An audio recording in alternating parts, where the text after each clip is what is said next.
परिदृश्य अब अराजकता और विनाश का दृश्य बन गया था। पुल बह गए, जिससे डरे हुए तीर्थयात्रियों के बचने के रास्ते बंद हो गए। जैसे ही बाढ़ का पानी कम हुआ, तबाही की असली हद भयावह रूप से साफ हो गई।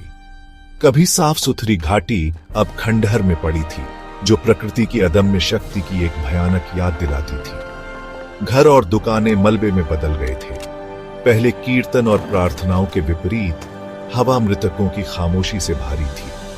मौत और सड़न की बदबू हर जगह फैली हुई थी, जो आपदा में खोए हुए जीवन का एक भयानक प्रमाण थी। पूरी तबाही के बीच आशा की एक किरण उभरी। केदारनाथ मंदिर हालांकि क्षतिग्रस्त हो गया था, लेकिन फिर भी दृढ़ता से खड़ा था। बाढ़ उसके चारों ओर फैल गई थी, लेकिन गर्भगृह अछूता रहा। लाखों लोगों के विश्वास को उनके पूजनीय मंदिर के बचने में सांत्वना मिली। इसे एक दिव्य संकेत के रूप में देखा गया, अकल्पनीय त्रासदी के सामने लचीलेपन का प्रतीक। कहानी यह है कि बाढ़ के पानी में बहकर आया एक विशालकाय पत्थर मंदिर के पीछे फंस गया। ये चमत्कारी पत्थर, जैसा कि इसे कहा जाने लगा, एक ढाल का काम करता था, जिसने बाढ़ के पूरे वेग को मुख्य संरचना से दूर कर दिया। चाहे चमत्कार हो या भाग्य, केदारनाथ मंदिर का बचाव उन काले समय में आशा की एक बहुत जरूरी किरण प्रदान करता था। यह विश्वास की स्थायी भावना का प्रमाण बन गया, निराशा के बीच आशा का प्रतीक।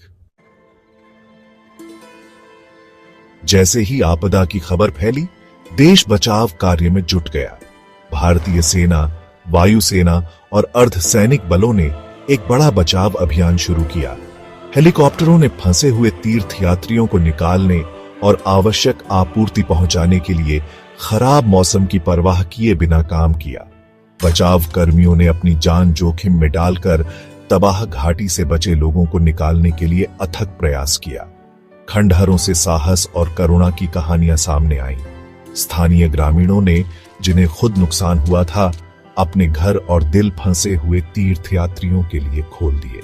उन्होंने अपने घटते खाद्य भंडार को साझा किया और घायलों को आराम और देखभाल प्रदान की। डॉक्टरों और नर्सों ने घायलों की देखभाल और बीमारी के प्रकोप को रोकने के लिए 24 घंटे काम किया। एकता और लचीलेपन की भावना अंधेरे में चमक उठी, जो मानव आत्मा की ताकत का प्रमाण थी। केदारनाथ आपदा ने अनगिनत लोगों के जीवन पर एक अमिट छाप छोड़ी। परिवार बिखर गए, उनके सपने और आकांक्षाएं जल प्रलय